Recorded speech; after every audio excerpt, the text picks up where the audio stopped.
You're listening to Beyond the Sermon, the podcast of First Methodist Church in Collingswood, New Jersey. On our podcast, the goal is not just to share the sermons we've preached, but to go beyond the sermon and talk about what we're learning and what God is doing in us and in our community. Well, welcome back from our holiday break on the podcast. We have a special treat today. You don't have to just listen to Jeremy and me. Thank God. We've got Tribulas and Daimire Greene here with us, who both had the opportunity to attend the Passion Trip with Jeremy and the Young Adult Ministry, and get to hear some of their experiences from that trip. And so let's start off outside of Passion. What are you guys involved in right now? What are you doing? Just to kind of help people know you a little bit more. I'm currently working, going to college, pretty much all. What are you studying in college? I'm studying biology. Since Camden County don't have a marine biologist. Okay. Biology program, so yeah. Good. I'm Allie, and I'm a freshman at St. Joseph's University, and I'm studying neuroscience currently. Nerd. Currently? Yes. Is yes. that up for debate? No. Oh, okay. I actually love it, so. Jeremy, what do you do? That's a great question. I will let y'all determine that for yourselves. So you guys are both freshmen, right? Mm-hmm. Yes. Graduated last year. So this is your first experience going to Passion, right? Yes. Yes. What were your initial impressions when you first walked into the stadium?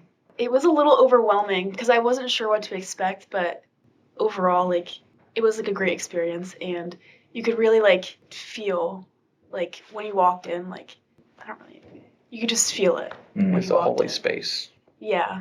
Same with me. So as soon as I got there, I'm like, wow, this is a wholly different, big, surrounded by a lot of Christian people and believing people. So as soon as I walked in, I'm like, wow, it's like a Holy Spirit just hit me. So yeah. That's cool. And for people listening, they might not know, Passion's not just held in a big church or whatever. Where was it this year? The Global Life Stadium in Dallas, Texas. Yeah, so that's where the Cowboys play, right? No, it's no. the It's Rangers. where the Rangers play. in Texas Arlington. Rangers. Yeah.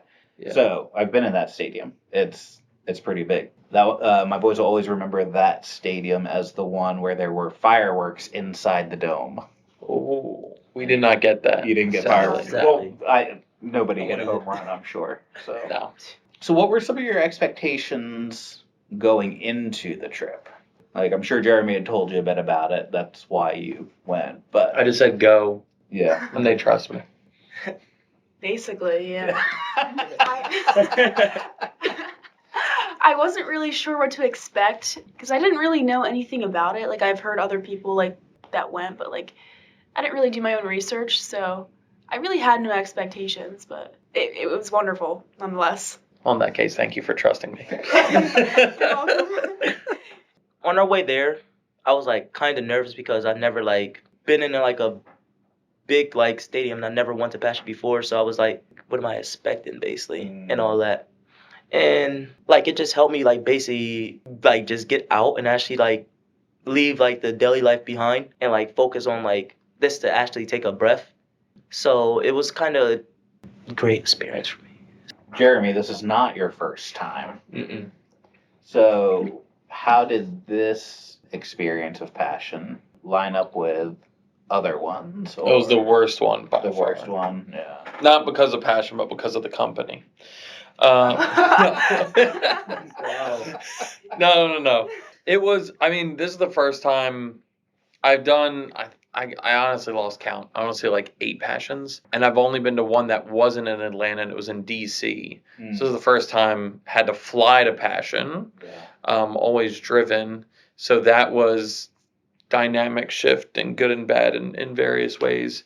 And then we had almost a new crew, a bunch of people that have been with us before couldn't go. We had a bunch of high school seniors last year that are now able to go this year. And also it's been a while since we've gone on the trip, even though Passion didn't start till New Year's, but also to be together and start the trip on New Year's Eve. So that's fun. I think it's just, even though it was a newer group kind of testing the waters and getting to know each other, it was still a good New Year's Eve celebration and bonding before even the whole conference started, which was nice. And so, yeah, I think this year was unique. Even going into my expectations, is this was one of the best lineup of speakers I've seen, and it's not that like they are what make Passion, because Jesus is what makes Passion. But God has spoken to me through their messages more consistently than other speakers. And so then I get more excited and anticipating the various people. I was like, if they took out two and switched them out with Levi and Francis Chan, I would have been happy. But then Levi was already there. Priscilla Shire was there, even though she wasn't on the ticket. And then the two that I wasn't as excited about, and they're great. I like them. They're just not as consistent. We're a part of a discussion panel, and that discussion panel was incredible. And so God just really used every single piece and person, and see how he connected each talk and section to really just, I think, like cohesively work together to not only encourage, but also inspire and give next steps for what's after Passion, which is really great. Yeah, that's great. So for people who haven't been before, is it just a conference where people speak and you just sit there and listen and take notes the whole time? No. It's like half worship songs and like half speaking, I would say. So it's not boring at all. Like, it was engaging the whole time. I mean, we were there for like so long on Saturday. Friday. Yeah. We were there like the whole day. We went back to the house to eat dinner, but besides that, like, it was not boring at all. Like, it's not like I wanted to leave. Like, I wanted to stay. And yeah, it was just really engaging. I took lots of great notes and discovered lots of new music. Which I think is really incredible, because I think the reiteration of the it's not boring is good, because that was my experience with Passion, where like I grew up, if the service went more than like an hour and 10 minutes, we're like, can we wrap this up, please? Like, we're not going, this isn't going anywhere. Yeah. I mean, I keep pointing my watch at you, Scott, and you keep going longer. And then I went to Passion, I was like, oh, I can sit through like a 3-hour church service. I didn't think that'd be possible. But like between the worship, between the preaching, and then they switch it up with like the discussion panel and other things, like it just keeps you engaged, and the topics are really just touching on the hearts of this generation. And so it's not boring, but it's impressively not boring. Yeah, it's not boring at all. It was actually kind of fun. It was fun because normally I can't just sit like anywhere for like over like 3 hours or more, because then I'll just need to get up and walk around and stuff. But there, like, the songs was great. My favorite song was probably I think it was The Blood, I think. Yeah, the blood. So good. It was one of my favorites. As soon as I got on the plane, I just had that music just playing in my head. Soon I got home around like 9 something, just playing it on the TV until like 12. Nice. Love that song. So it was a great experience. I felt that, like, as you know, you can see God present anywhere, but there, like, I actually felt it deeply, and also did not want to leave. I love the weather there. Did not want to leave. Yeah, we hit like 73 the one day, and sunny, and everyone was dressed for winter clothes because no one trusts me. Yeah. There are reasons for that. Now I know that stadium for a baseball game can hold like 40,000 people. We had 45,000. 45,000. Yeah. And primarily young people, right? Under 25. Oh, yeah. 18 to 25. And they said I don't think they ever, maybe I missed an announcement and went to the bathroom or something, but they were talking about that it was potentially the most heavily attended event at Global Life Field ever. Yeah. Yeah, they said like this was the most people they ever had like at the Global Life Stadium. Because I think they also counted the door holders, which are like the volunteers that come from all over to help do merch and help us get organized and in there. I think they had like 1,000 volunteers, so that's in addition to the seats. I think I don't know if it was Japan or somebody something. Oh, but some people came from all the way from Japan. Wow. Yeah. Incredible. I think every state, over 50 countries, and over 1,700 colleges represented. Wow. Yeah. So what was that like for you guys to be with that many of your peers? Because, I mean, we've got a good group of people here. got a good youth group, good, growing young adults group. But what was it like to be worshiping with 45,000 other people, all mostly your age? I'll say worshiping with that many people, I was not really like scared about it. I was just more like interested in like knowing new people basically and actually listening to the worship songs so I can make those better connections. Yeah. I would just say it felt like a safe place, and I don't know, it's just really cool to see that there's so many people. Like, that's not even like there's so many other people, but like just like seeing everyone in that stadium, it just like helped me see like, wow, they all love God too. Like, Yeah. I'm not alone. And when we were doing the flashlight thing, basically they put like, I don't know how to explain it. They were just saying like, oh, raise your flashlight if you've been through this or this, and so many other people raise their flashlights to the same things I was raising my flashlight for. It just like made me feel less alone, and it was really comforting. So what would you say were some of your highlights? I really liked Cliff is his name. Yeah. I liked that when Louis was asking him questions. Like, one of the questions was like, how do you know God's real? And just like stuff like that. Like, he would just ask him questions and Cliff would just like respond. And he's very intelligent, and it just really helped me like understand things better. And of course I love the music. I like the song Goodbye Yesterday. That was my favorite one. I'd say those are my two highlights. I'll say one of the speakers I really enjoyed, well, I enjoyed most of them, but what was her name? Jen? Jackie Hill Perry. Jackie Hill Perry. She was a great speaker, but what actually touched me probably was the last speaker of the thing, because what she was saying, I was going basically doing that, like through all that stuff. Yeah, Christine Kane. Yeah. Was the last one. Jackie Hill Perry did a great message that like semi-centered around Jack and Rose from the Titanic, and such a good job. It was great. I loved it. So what did you hear God saying to you during your time? What I heard, basically him saying like that, I'm not alone. Like, it's other people probably in the stadium that's like dealing with the same stuff that you're dealing with and stuff. What I got from this was that God was telling me that I have to make some changes in my life just in order to like reach my fullest potential that God has for me. So yeah, I've already started working on some of those. I can agree with that. Is I there should have still pulled no that one TikTok up. on your But phone? that I have to change some things in my life. I could agree with that. I mean, there's a few things that he spoke for me, but I felt like he just provided a lot of things to me to give to others immediately in that time, or like for lessons or sermons coming up that he just, had a lot. So I got questions. What changed from the beginning of us arriving in Dallas to the end? For me, I'll say what changed with me is like when I was going there, I had like so much like stuff built up, and like as I was there, it all like modeled down. So like at the last bit when I went home, I felt like a whole totally different person. I would say when I got there, I was very anxious, and I feel like I had like a part of my heart closed off. Like, I feel like I wasn't really open to much, but I feel like after going to the conference, like I said, like I guess I opened up and I realized what I had to change, and it just like I guess like shifted my mindset a little bit and made me want to change things in my life in order to get better, I would say. Was there something specific that led to those changes? I would say just like all the speakers in general, and just the way that all of their messages like correlated with each other. And I just feel like I was kind of being called out like about like fear and anxiety mostly.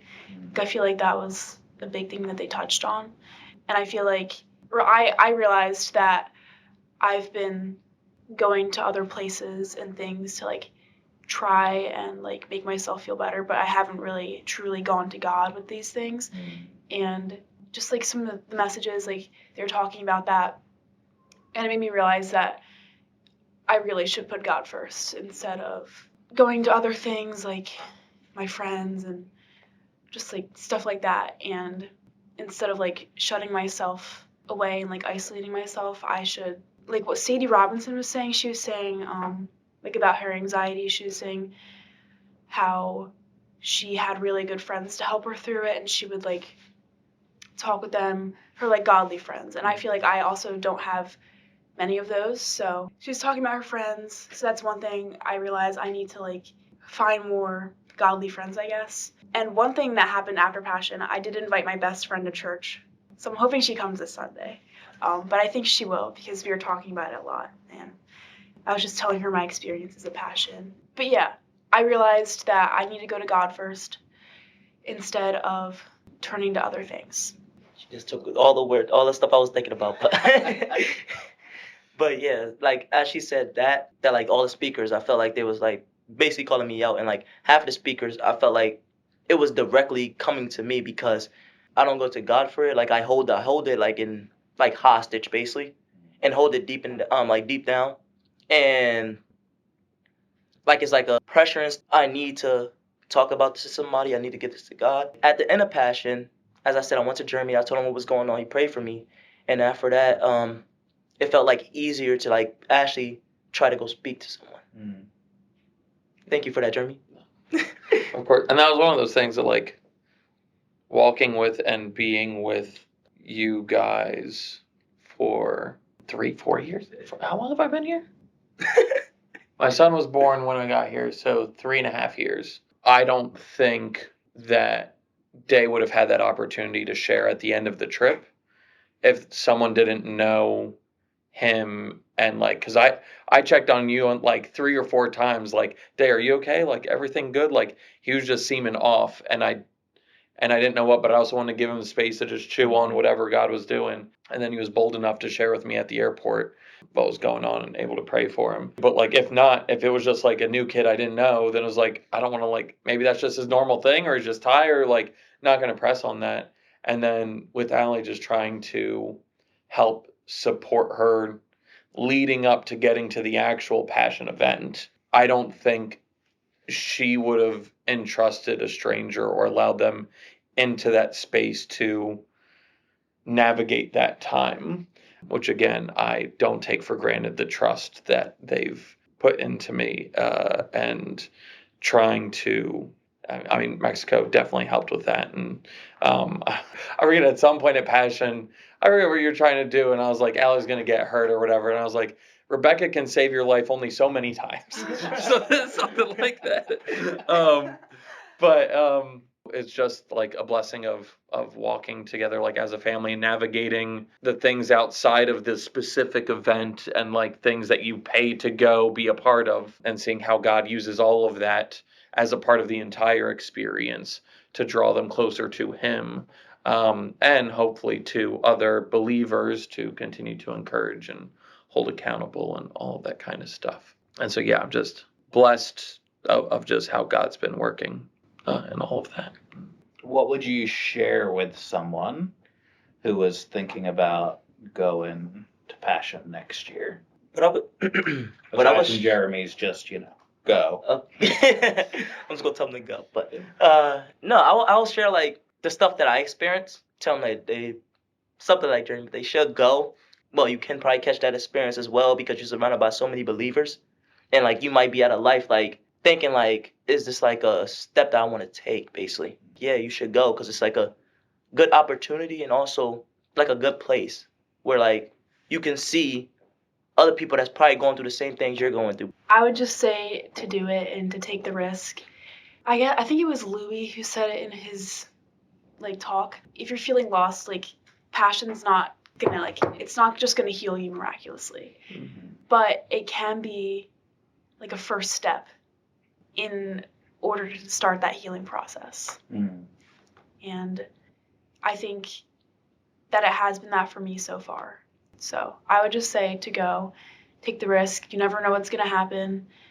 If you don't like it, you never have to go again, but you might as well try. And I truly enjoyed it, and I would like to go again. So, yeah. Same here. I would love to go again. And I've never had someone regret going to Passion before. I've had someone regret going to Passion with me. I can't blame them because we did not get along. This was a long time. I think it was the first time I took a group to Passion. There was one, and I just like, I was not having it anyway. But luckily,